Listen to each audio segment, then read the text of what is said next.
I'm curious also about the the latest work around political polarization, and obviously there's I respect the fact that there's some limits in terms of what you want to talk about in advance of formally presenting it. But it strikes me as it also, I think, like the research, kind of flies in the face of convention in terms of social media as being this utopia of conversation and of dialogue, and in fact it's your data seems to depict something quite the opposite. This is a perception that is maybe not maintained so much by people in the academic sphere. I think there's an ongoing discussion about polarization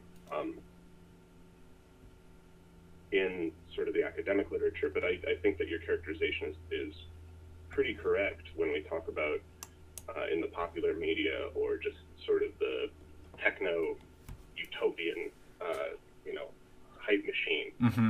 That you have this, everybody's a pamphleteer, and on the internet everyone can be heard, and then alternatively you hear that no one can be heard because it's dominated this power law distribution of attention. And I think that the real story is more nuanced than either of those perspectives. That we find, for example, that these groups are not rebroadcasting what the other side says, but they are engaging with one another. And it really is this new.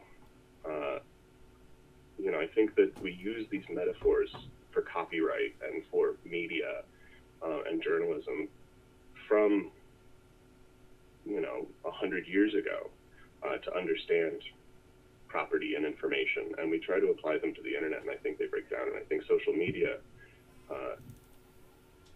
is complicated in ways that are not captured in the popular discourse. And is it your hope, as a researcher, in trying to analyze the data and the complexity of the activity, to try to enlighten, to try to inform in terms of a better appreciation and understanding of what's happening? Having somebody know something, knowing that communication on social media is polarized like this, whether or not that affects action is sort of a distinct question. And I think that it's such a pressing problem that it's complicated. You have these websites that make all this campaign finance data available. But for some reason, I feel like people have become inured to the influence of money in politics. You hear these figures, where the oil industry gave X dollars and the, pharmaceutical industry gave Y dollars, and it's, on the orders of millions of dollars. But it doesn't get a lot of coverage. And so, I think the ultimate goal is trying to figure out how the system works in order to try to facilitate better dialogue and understanding between communities. And if sort of broad awareness of these dynamics gets us there, then yes.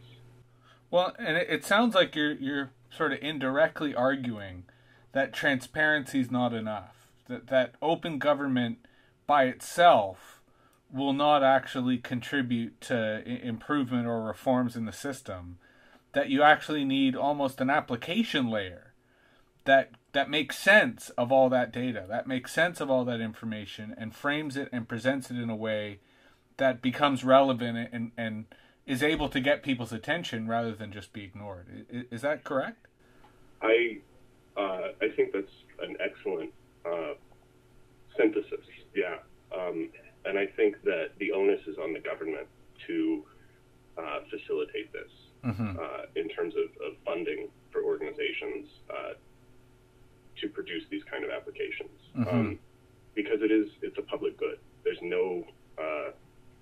not a strong profit motive associated with making government data transparent. And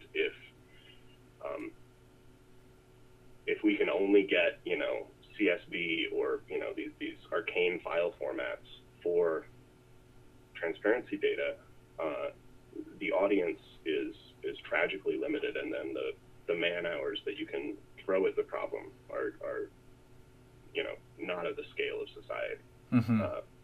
But you're absolutely right that making making it accessible and usable, and considering what people are trying, why would somebody spend an hour doing this?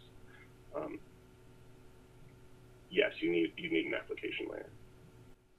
And I'm curious to sort of, as a way of ending, to tie that back to the, your remarks about Slashdot and the sort of post 9/11 Slashdot era.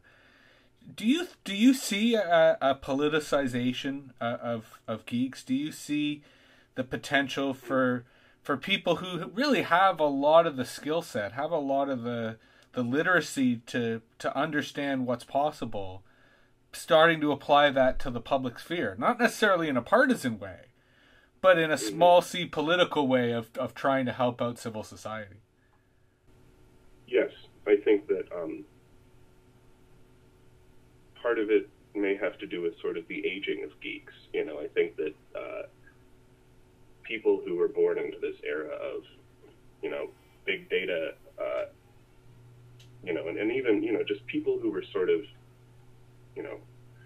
getting to know themselves, and this includes people into their late 30s and, people as young as I am and younger, have sort of gone from being, geeks, geeks are lame, to this sort of more revered status in society in a sense, or at least there's more respect for, what technology can accomplish. Mm-hmm.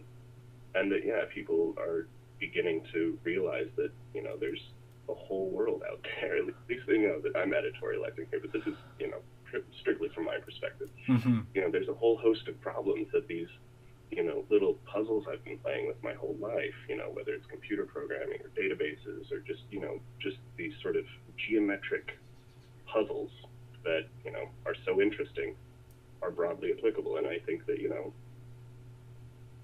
it comes from within, that there's a drive to make it relevant. And I think that you're right, that society is very receptive to that in all of its forms, whether it's infographics or, websites that like Daily Costs and, like Truthy and like, any of the number of things that sort of make it so that people can engage in the civil discourse in the public sphere more effectively. Mm-hmm. I think, yeah.